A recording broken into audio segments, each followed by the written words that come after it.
hope you all are very good. So today, students, we are going to start our second chapter of class 5th, which is about ecosystems and habitats.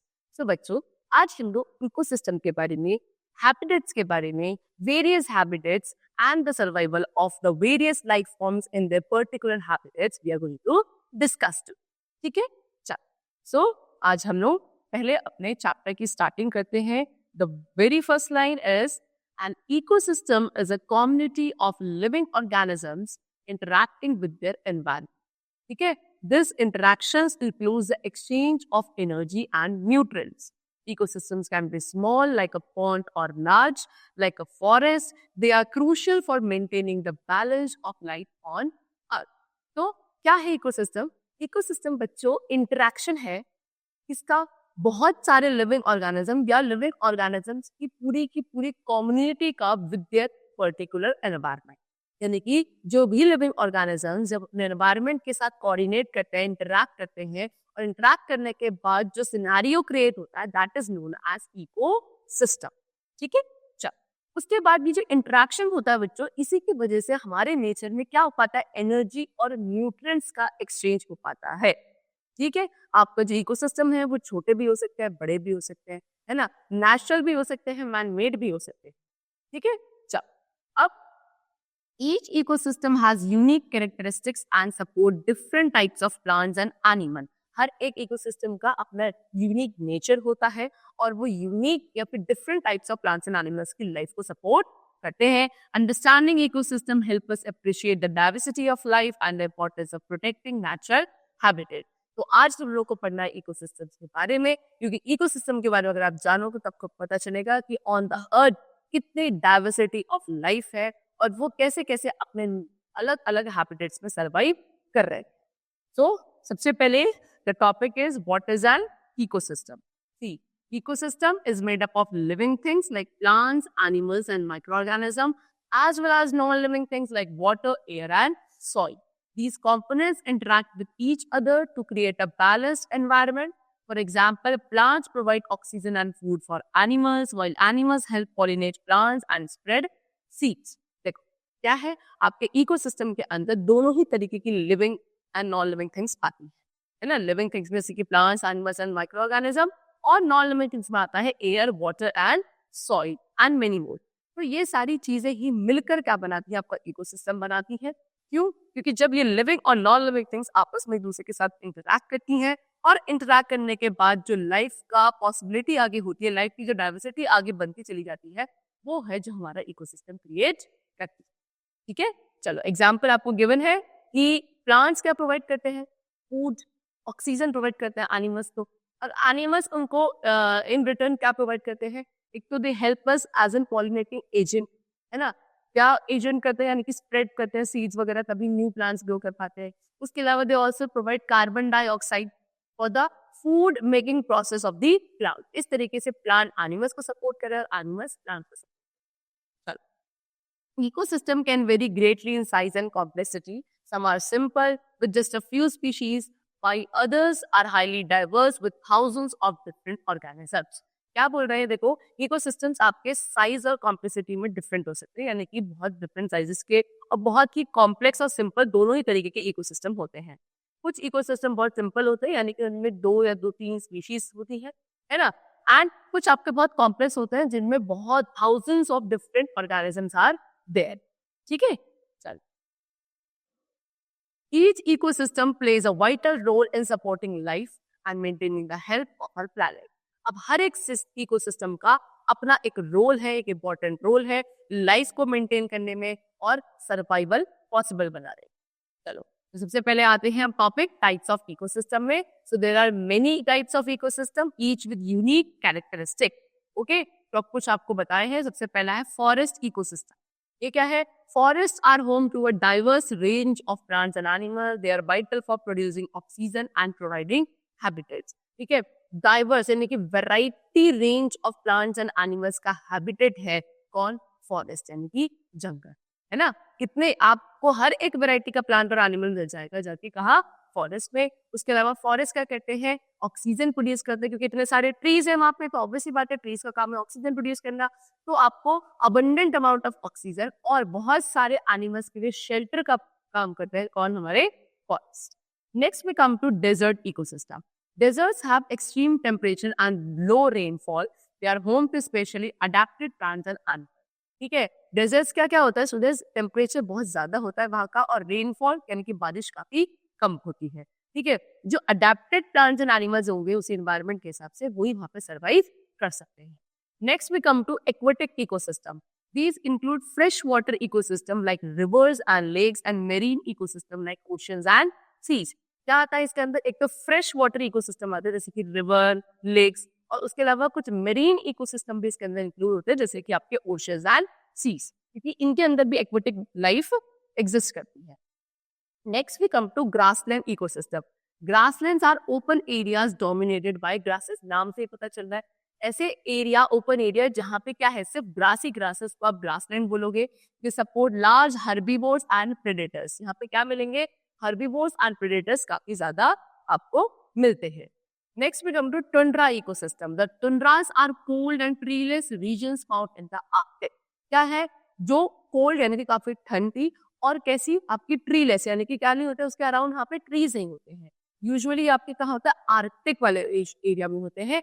तो Arctic region में जो ये आपके area होता है जहाँ पे आपके पेड़ नहीं होते हैं यानी कि ट्रीलेस है, इसके अलावा बहुत ज्यादा ठंड होती है, ऐसे को आप बोलते हो tundras. Okay, they have a short growing season, यानी कि इनके यहाँ जो प्लांट्स ग्रो करते हैं इनका ग्रोइंग सीजन काफी छोटा होता है। And are home to hardy plants and animals. और यहाँ पे जो आपके क्या होते हैं, प्लांट्स और एनिमल्स होते हैं वो बहुत ही रेयर ही आपको मिलेंगे, है ना। अच्छा, now we come to the topic types of habitat. Habitat के कितने टाइप्स है, सबसे पहले है forest habitat. Forests are characterized by dense growth of trees and other vegetation. Forests can be tropical, temperate or boreal, each with distinct climates and species. देखो क्या forest को आप कैसे पहचानते हो, जहां ऐसा एरिया जहां बहुत ज्यादा क्या है प्लांट्स एंड ट्रीज की ग्रोथ हो, एक डाइवर्स वैरायटी ऑफ एनिमल्स आपको जहां मिलेगी, उसको आप क्या बोलते हो, फॉरेस्ट बोलते हो। फॉरेस्ट बहुत सारे टाइप्स के हो सकते हैं, ट्रॉपिकल, टेम्परेट, बोरियल, सभी के क्लाइमेट, सभी की स्पीशीज डिफरेंट होती है। Tropical forest are found near the equator and are warm and humid. ठीक है, ट्रॉपिकल फॉरेस्ट कहाँ मिलेंगे, इक्वेटर के पास मिलते हैं, और यहाँ पे ह्यूमिडिटी और वार्मनेस काफी अच्छी होती है ना। दे have a high biodiversity with many unique plants and animal. Biodiversity काफी ज्यादा होती है, यानी कि unique type of plants and animals आपको ट्रॉपिकल फॉरेस्ट में देखने को मिलते हैं। Next, temperate forests are found in regions with 4 seasons and have a mix of deciduous and evergreen trees. आपको क्या बोला है कि जो टेम्परेट फॉरेस्ट होते हैं ये कहाँ मिलेंगे, आपको ऐसी जगह मिलेंगे जहाँ 4 डिफरेंट सीजन्स आपको देखने को मिलते हैं। यहाँ पे दोनों तरीके के ट्रीज होते हैं, डेसिडियस और एवरग्रीन ट्रीज, दोनों आपको मिल जाएंगे। बोरियल फॉरेस्ट कौन से होते हैं, इनको आप टाइगैस भी बोलते हो। ये आपको मिलते हैं कोल्डर रीजन में जहाँ काफी ठंड होती है, और यहाँ पे मेनली आपको कौन से ट्रीज मिलेंगे, कॉनिफेरस ट्रीज मिलेंगे, यानी कि जिनका जो अपर वाला एरिया होता है ऐसे कोन जैसा होता है। तो दैट काफी ठंड है, स्नो होती है, तो स्नो होने के कारण वो स्नो के ऊपर ना बैठे, जो उसका स्लोप है वो काफी ऐसा कर्व्ड होता है, सो दैट स्नो वहां से क्या हो जाए, fall off. Now desert habitat. Deserts are characterized by their dry, arid conditions. They receive very little rainfall and have extreme temperature. ठीक है, तो डेजर्ट्स कौन सा एरिया है, ड्राई होता है, टेम्परेचर बहुत ज्यादा होता है ना, और यहाँ पे जो रेनफॉल है बहुत ही कम होती है। उसके अलावा despite these harsh conditions, deserts are home to many specially adapted plants and animal. इतनी हार्श कंडीशंस होने के बावजूद भी जो डेजर्ट्स है वो बहुत सारे अडैप्टेड प्लांट्स एंड एनिमल्स का क्या है, हैबिटेट है, शेल्टर है। ठीक है, चलो next, desert plants like cacti have adaptations that help them conserve water. Animals such as camels and fenny foxes have features that allow them to survive in the heat and find food and water. Deserts can be hot like the Sahara or cold like the Gobi. ठीक है, क्या बोल रहे हैं कि desert plants में जैसे कि कैक्टस की बात करें तो वो यूजुअली डेजर्ट एरिया में होता है बच्चों, उसमें कुछ अडेप्टेशंस है कि वो उतनी हार्श कंडीशंस में भी सर्वाइव कर लेता है। ऐसे अगर हम डेजर्ट एनिमल्स की बात करें जैसे कि कैमल हो गए, फेनी फॉक्सेस हो गए, इनके पास भी फीचर्स होते हैं कि वो वहां सर्वाइव कर पाते हैं, अपने खुद के लिए फूड, वाटर, शेल्टर सभी खुद ढूंढ के खुद को फीड कर लेते हैं। है ना। डेजर्ट्स आपके क्या हो सकते हैं, हॉट भी हो सकते हैं जैसे कि आपका सहारा डेजर्ट है, और क्या कोल्ड भी हो सकते हैं जैसे कि आपका गोबी डेजर्ट आता है। ठीक है, चलो now we come to wetlands and water habitats. क्या होते हैं? Wetlands and water habitats are essential for maintaining the health of our planet. हमारी प्लैनेट की हेल्थ को मेंटेन करने के लिए वेटलैंड्स एंड वाटर हैबिटेट्स काफी इंपॉर्टेंट होते हैं। These areas include swamp. क्या क्या आते हैं इस एरिया में? स्वैम्प आते हैं, marshes, river, lake and ocean, सभी आपके वेटलैंड एंड वाटर हैबिटेट्स का पार्ट है। Wetlands are areas where water cover the soil or is present at or near the surface for most of the year. ठीक है, wetland कौन सा area है जहां पे सॉइल को कौन कवर करके रखता है? वाटर कवर करके रखता है फॉर ऑलमोस्ट द ईयर। ज्यादातर हमेशा वहां सॉइल कैसी रहती है? आपकी पानी से भरी रहती है। ये act as natural water filter, natural water filter की तरह काम करते हैं, यानी कि क्या करते हैं? वाटर में से पॉल्यूटेंट्स को रिमूव करते हैं।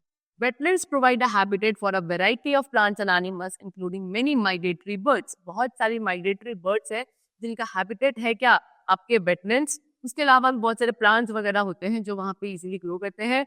Rivers and lakes support freshwater ecosystem which are home to fish, amphibians and aquatic plants. उसके अलावा आपके rivers हैं, lakes हैं, ये क्या कहते हैं? ये आपके फ्रेश वाटर इकोसिस्टम को सपोर्ट करते हैं, यानी कि बहुत सारे ऐसे एक्वेटिक प्लांट्स एंड एनिमल्स हैं जो इनके अंदर सर्वाइव करते हैं। ठीक है ना, जैसे कि fishes, amphibians. Oceans which cover more than 70% of the earth surface are vital for global weather patterns and are teeming with life. Oceans जो क्या करते हैं? हमारे अर्थ का अराउंड 70% सरफेस कवर करते हैं। यहाँ भी बहुत सारी एक्वेटिक लाइफ है जो सर्वाइव कर रही है। Okay, next, importance of protecting ecosystem. अब इकोसिस्टम को प्रोटेक्ट करने की क्यों जरूरत है, क्या उसकी इंपॉर्टेंस है? Ecosystems are fragile and can be easily disturbed by human activities. Pollution, deforestation and climate change are major threats to ecosystem. Protecting these natural habitat is crucial for preserving biodiversity and ensuring the health of our planet. देखो बच्चों, अभी हमने discuss किया कि हर कितने types के, कितने forms के आपके इकोसिस्टम्स आपके नेचर में हैं, और सभी इकोसिस्टम में the various life is survive. आपके प्लांट्स, एनिमल सभी आपके अलग अलग इकोसिस्टम में सर्वाइव कर रहे हैं। तो अब जो ये हमारा इकोसिस्टम होता है बहुत फ्रेजाइल होता है, यानी कि जो हमारी ह्यूमन एक्टिविटीज है उससे इसका डिस्ट्रप्शन हो रहा है, जैसे कि पोल्यूशन, डिफॉरेस्टेशन, क्लाइमेटिक जो चेंजेस आ रहे हैं, ये एक तरीके से खतरा बन चुके हैं इकोसिस्टम के। ठीक है, और इकोसिस्टम के लिए खतरा मतलब क्या? कि उसमें जो लाइफ सर्वाइव कर रही है उनके लिए भी क्या है? एक तरीके से खतरा है। ठीक है, ये जो नेचुरल हैबिटेट्स है इनको प्रोटेक्ट करना बहुत ज्यादा क्रूशियल है, क्योंकि यही है जो हमारे प्लैनेट पे बायोडाइवर्सिटी को मेंटेन करते हैं, है ना। और अगर यही खत्म हो जाएंगे, यानी कि इकोसिस्टम ही खत्म होने लगेगा, तो फिर बायोडाइवर्सिटी या लाइफ पॉसिबल नहीं होगी। Conservation efforts such as establishing protected areas and promoting sustainable practices help maintain the balance of ecosystem. तो हमें क्या करनी चाहिए? अपनी तरफ से कंजर्वेशन एफर्ट लगानी चाहिए, so that we can protect the environment and its life. By understanding the importance of ecosystem, we can take steps to reduce our impact on the environment and support conservation initiatives. ठीक है, चलो now we come to ways to protect nature, कि कैसे हम nature को protect कर सकते हैं। There are many ways which we can help protect nature and ensure the health of ecosystem. बहुत सारे तरीके हैं, जैसे कि simple actions like reducing waste reduce करके, कंजर्विंग वाटर को कंजर्व करके, and using eco friendly products. कैसे प्रोडक्ट्स यूज करके? इको फ्रेंडली प्रोडक्ट्स को यूज करके can make a big difference. आप थोड़ा बहुत अपने लेवल पे क्या कर सकते हो? नेचर को प्रोटेक्ट कर सकते हो। Supporting conservation organization and participating in local environmental initiatives also contribute to preserving natural habitat. उसके अलावा कुछ कंजर्वेशन ऑर्गेनाइजेशन होते हैं, उनको हमें सपोर्ट करना चाहिए, जो उनके रूल्स एंड पॉलिसीज है उनको हमें फॉलो करना चाहिए। उसके अलावा क्या, जो लोकल एनवायरमेंटल इनिशिएटिव्स कोई लेता है उनके साथ सपोर्ट करना चाहिए, उसका पार्टिसिपेट करना चाहिए। तो ये कुछ छोटे छोटे स्टेप्स है जो हर एक इंडिविजुअल पर्सन अपने लेवल पर लेकर क्या कर सकता है? अपना एक तरीके से पार्टिसिपेशन दे सकता है to protect the nature. Educating others about the importance of nature and encouraging sustainable practices is essential. क्या दूसरे लोगों को एजुकेशन यानी कि नॉलेज प्रोवाइड करके किसके बारे में? इंपॉर्टेंस ऑफ नेचर के बारे में उनको अलर्ट करके भी हम कुछ क्या कर सकते हैं? अपने लेवल पे एफर्ट डाल सकते हैं। इसके अलावा सस्टेनेबल प्रैक्टिसेस को एनकरेज करना, ये भी कहीं ना कहीं इंपॉर्टेंट है। By working together we can create a positive impact and help protect the planet for future generation. अगर हम सभी लोग थोड़ा थोड़ा करके अपने लेवल पे लेंगे तो एक साथ ही मिलकर हम अपने एनवायरनमेंट को प्रोटेक्ट कर सकते हैं और जो आने वाली फ्यूचर जनरेशन है उनकी लाइफ को भी आसान कर सकते हैं, क्योंकि उनके लिए प्लैनेट या उनके लिए लाइफ सर्वाइवल तभी होगा जब एनवायरनमेंट अच्छा हो। ठीक है, चलो। So students, that's all for the chapter. We have discussed all the topics of this chapter. That's all. We will meet very soon. Thank you everybody.